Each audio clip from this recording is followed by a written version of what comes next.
গণিত এমন একটা সাবজেক্ট যেটা পারলে খুবই সহজ মনে হয় আর না পারলে এতটাই বিরক্ত লাগে যে তখন অঙ্ক বই ছুঁয়ে দেখতেও ইচ্ছা করে না। তবে সত্যিই যদি গণিত কঠিন হয় তাহলে কিভাবে টপার স্টুডেন্টরা ম্যাথে এক্সপার্ট হয়, কিভাবে তারা অঙ্ক পরীক্ষায় 95% কিংবা তারও বেশি নম্বর অ্যাচিভ করে, এমন কি সিক্রেট আছে যেটা তারা জানে কিন্তু আপনি জানেন না। তো আপনিও যদি টপার স্টুডেন্টদের সেই গোপন কৌশলগুলো জানার মাধ্যমে নিজেও গণিতে সর্বোচ্চ নম্বর অর্জন করতে চান তবে আজকের এই ভিডিওটিকে খুবই মনোযোগ সহকারে দেখতে থাকুন। তো চলুন শুরু করা যাক।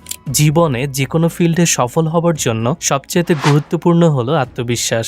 যদি আপনার নিজের প্রতি আত্মবিশ্বাস অর্থাৎ কনফিডেন্স থাকে তবে আপনার সফলতা নিশ্চিত। আপনাকে প্রথমে এটা মন থেকে দূর করতে হবে যে আপনি গণিতে ভালো নন, বরং আপনি এটা মনে করবেন যে আপনি গণিতে অনেক বেশি এক্সপার্ট। ফলে আপনার মন থেকে গণিতের ভয় দূর হয়ে যাবে এবং আপনার মানসিক চাপ কমে আসবে।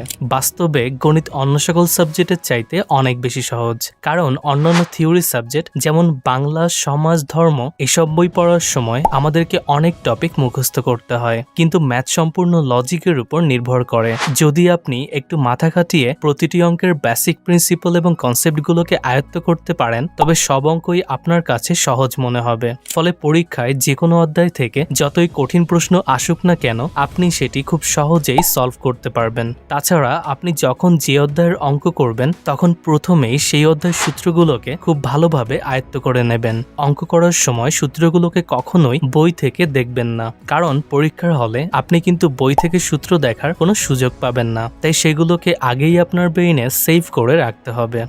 এক্ষেত্রে বইয়ের কোন অধ্যায়ের অঙ্কগুলোকে কোন কোন সূত্র প্রয়োগ করে সলভ করা যাবে সেগুলো আগেই জানা থাকলে পরীক্ষায় বেশি নম্বর পাবার সম্ভাবনা অনেকটাই বৃদ্ধি পায়। আর তাই সূত্রগুলোকে মনে রাখার জন্য আপনি অবশ্যই একটি ফর্মুলা রিলেটেড নোটবুক মেক করবেন এবং সেখানে প্রতিটি সূত্রকে বইয়ের অধ্যায় ভিত্তিক সিরিয়াল অনুযায়ী লিখে রাখবেন। এতে করে ফ্রি টাইমে আপনি এই সূত্রগুলোতে চোখ বোলাতে পারবেন। তাছাড়া পরীক্ষার হলে যাবার আগে আপনি খুব অল্প সময়ের মধ্যে সম্পূর্ণ বইয়ের সূত্রগুলোকে খুব দ্রুত রিভাইজ করতে পারবেন। ফলে তখন আপনার আত্মবিশ্বাস অটোমেটিক্যালি বৃদ্ধি পাবে। এছাড়া স্কুল কিংবা কোচিংয়ে গণিতের কোনো ক্লাস মিস করবেন না। বিশেষ করে যেদিন কোনো অধ্যায়ের প্রথম ক্লাস থাকবে সেদিন তো মিস করাই যাবে না, কারণ প্রথম ক্লাসে শিক্ষক সেই অধ্যায়ের কনসেপ্ট নিয়ে বিস্তারিত আলোচনা করে, যেটি আপনাকে খুব মনোযোগ সহকারে বুঝতে হবে। একমাত্র তবেই আপনি সেই অধ্যায়ের অঙ্কগুলোকে খুব ভালোভাবে আয়ত্ত করতে পারবেন, না হলে সেগুলো পরে অনেক বেশি কঠিন মনে হবে। মনে করুন আপনি গাড়ি চালানো শিখতে চান। এখন গাড়ি চালানোর কৌশলগুলোকে মুখস্থ করলেই কি আপনি সেটিকে চালাতে পারবেন? নিশ্চয়ই না। এটিকে চালানোর জন্য আপনাকে অবশ্যই একজন এক্সপার্ট ড্রাইভারের সাহায্য নিয়ে সেটিকে কিছুদিন নিয়মিত চালানোর প্র্যাকটিস করতে হবে। একইভাবে গণিতে ভালো করতে চাইলে অঙ্কগুলোকে শুধুমাত্র দেখলে কিংবা মুখস্থ করলেই হবে না, সেগুলোকে বাসায় পড়ার টেবিল চেয়ারে বসে নিয়মিত প্র্যাকটিস করতে হবে। কারণ প্র্যাকটিস না করে আপনি যদি অঙ্ক সলিউশন বুক থেকে দেখেন তখন এগুলোকে দেখতে সহজ মনে হলেও পরীক্ষায় সেই একই অঙ্ক আসলেও আপনি কিন্তু তখন আর সেটি করতে পারবেন না, কারণ নিয়মিত চর্চা করার অভাবে তখন কিছুটা করার পরই দেখবেন আপনার আর সেটি মনে আসছে না। তবে আপনি যদি আগেই এই অঙ্কগুলোকে বাসায় কয়েকবার প্র্যাকটিস করেন সেক্ষেত্রে কিন্তু আপনার আর সেটি ভুল হবে না। ফলে আপনি এক্সামে নম্বর অনেকটাই বেশি পাবেন। তাই প্রতিদিন একটা নির্দিষ্ট সময় নিয়ে অঙ্ক প্র্যাকটিস করার অভ্যাস গড়ে তুলুন।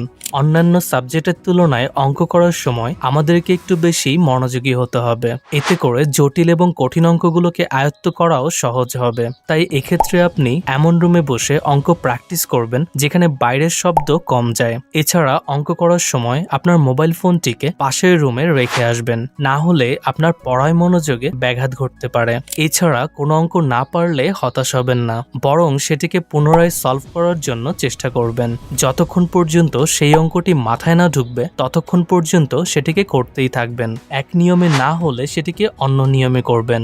এইভাবে অঙ্কটি সলভ করার মাধ্যমে আপনার নিজের প্রতি আত্মবিশ্বাস বৃদ্ধি পাবে এবং আরো বেশি বেশি করে অঙ্ক করতে মন চাইবে। এছাড়া স্ক্রিনে থাকা এই ভিডিওটিতে ক্লিক করে আপনি চাইলে পরীক্ষায় বেশি নম্বর পাবার কৌশলগুলোকে দেখতে পারেন।